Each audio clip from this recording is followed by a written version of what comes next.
राधे राधे। एक बार की बात है, एक व्यक्ति आया महाराज भोज के यहाँ और उसने एक समस्या रखी। पहले लोग राजाओं के यहाँ जाते थे, अपनी शंका समस्या रखते थे। एक आया और उसने कहा हुताशनश्चंदन पंक शीतला। समस्या थी हुताशनश्चंदन पंक शीतला, आग चंदन जैसी ठंडी हो गई। राजा साहब ने कहा ये तो हो ही नहीं सकता, ये कहाँ हो जाएगा, आग चंदन जैसी ठंडी हो जाए, आग तो ठंडी होती ही नहीं।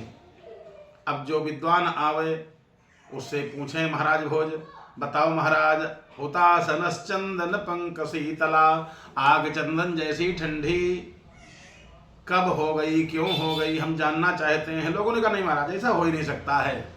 इतने में कालिदास महाराज आए और कालिदास महाराज से कहा क्या, हुताशनश्चंदन पंक शीतला, महाराज आग चंदन जैसी ठंडी हो गई।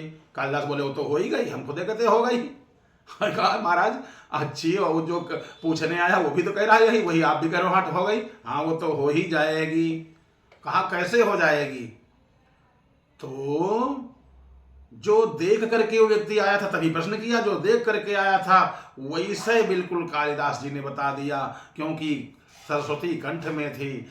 आज कालिदास बोले महाराज ऐसा है, हुताशनश्चंदन पंक शीतला, क्या पति की सेवा में पत्नी लगी थी, पति के सेवा में पत्नी लगी और उधर उधर बच्चा खेल रहा था, आग जल रही थी, बच्चा खेलते खेलते बैया बैया गया और आग ऐसे पकड़ने चला। उधर से उसकी माँ ने भी देखा, पतिव्रता स्त्री ने देखा कि मेरा बेटा आग पकड़ने जा रहा है।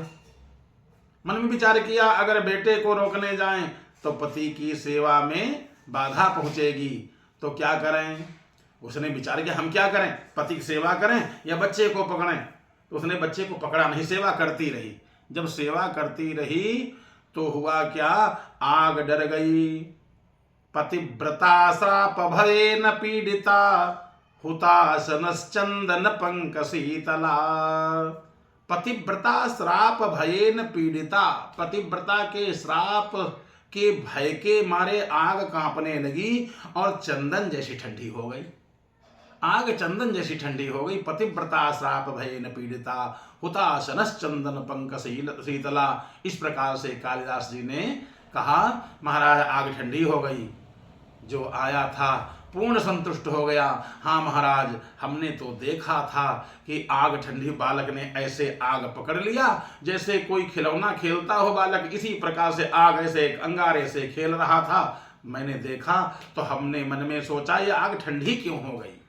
आग पतिव्रता के श्राप के भय के कारण आग ठंडी हो गई।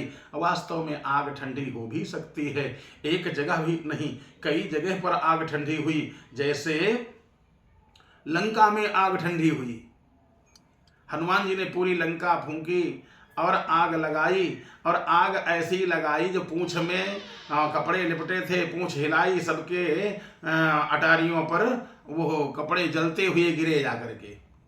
विभीषण की कुटिया पर भी गिरा करके, जब पूरी लंका, तो लंका में घर था विभीषण का, पूरी लंका जलने लगी और एक जलता हुआ काफी आग से लपटित होकर के अंगारा बहुत बड़ा गिरा जाकर के झोपड़ी पर।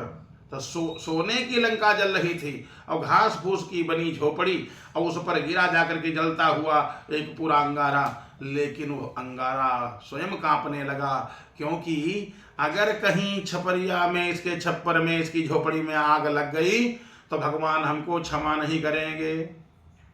देखो लोग डरते हैं, भगवान के भक्त से इतना लोग डरते हैं, भगवान क्षमा नहीं करेंगे। भगवान कहेंगे तूने हमारे भक्त की झोपड़ी क्यों जलाई, तो हमको ऐसा न हो भगवान कहीं दंड दे दें। तो इसलिए ताकर दूत अनल जहि सिर जा, और जरा सो नहीं ते ही कारण गिर जा, जरा सो ना ते ही कारण गिर जा, हे गिर जा। इसीलिए वो जो है छप्पर जला नहीं, झोपड़ी जली नहीं, भक्त की कुटिया जली नहीं, वहां पर ठंडी हुई। प्रहलाद जी के साथ यही हुआ। प्रहलाद जी बैठे रहे, नारायण नारायण करते रहे, आग चंदन जैसी ठंडी हो गई। कहने का मतलब यही है कि आग भी ठंडी हो सकती है, कब? अगर भगवान की भक्ति है तब। राधे राधे।